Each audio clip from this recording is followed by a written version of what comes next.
We are all collectors. Some of us collect stamps or coins, but most of us, we collect something far more elusive. We collect proof. Proof that we are good enough, smart enough, worthy enough. We collect promotions, compliments, academic degrees, and the hollow applause of social media likes. We are driven by a quiet, desperate hunger to prove that we exist. This is the story of a man who mastered this art. A man who built a palace to his own success, only to find he was a ghost haunting its halls. They called him the Collector. His collection was flawless. Diplomas from the world's greatest universities were his wallpaper. Trophies and awards lined his shelves like a silent golden army. His digital life was a perfectly curated museum of his achievements, each post a testament to his value. He was a hunter of validation, and he never missed his mark. His gallery was a monument to a life of enough. He had finally collected enough proof to be considered a masterpiece. But the Collector had a secret. Every night, when the applause faded and the world fell silent, he would walk the long, polished corridors of his gallery. And in the moonlight, surrounded by the undeniable evidence of his worth, he felt nothing. A profound coldness. His footsteps made no sound on the marble floors.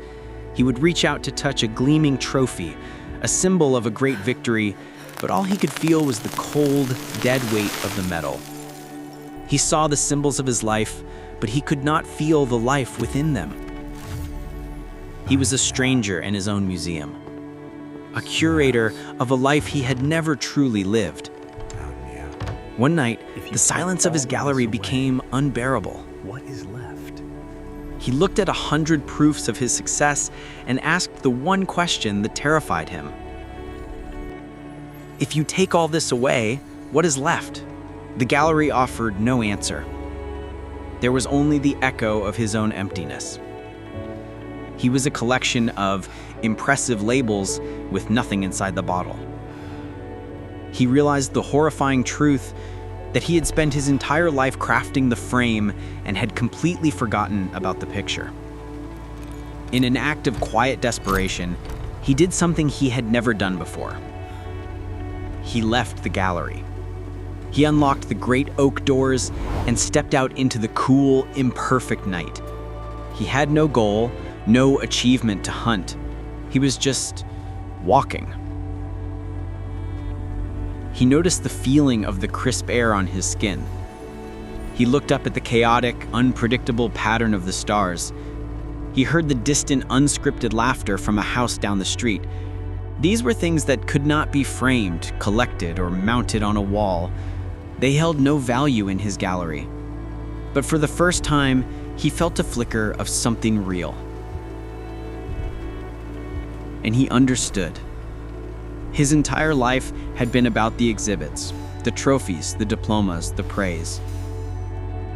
But life, he realized, was not lived in the exhibits. It was lived in the silent, empty spaces between them, the moment of rest after a struggle, the quiet, unproductive hours spent watching the clouds, the joy of the process, not the prize, the connection with another soul that wins no awards. That was the what is left. It wasn't an achievement. It was just being. The Collector returned to his gallery, but it was different now. He was no longer its prisoner. He was its curator. He could appreciate the exhibits for what they were, souvenirs of past journeys, not the source of his worth. He learned that the relentless need for proof is not a sign of ambition, but a symptom of a deep inner doubt.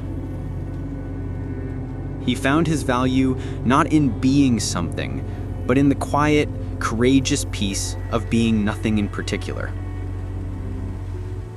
Your worth is not the sum of your accomplishments.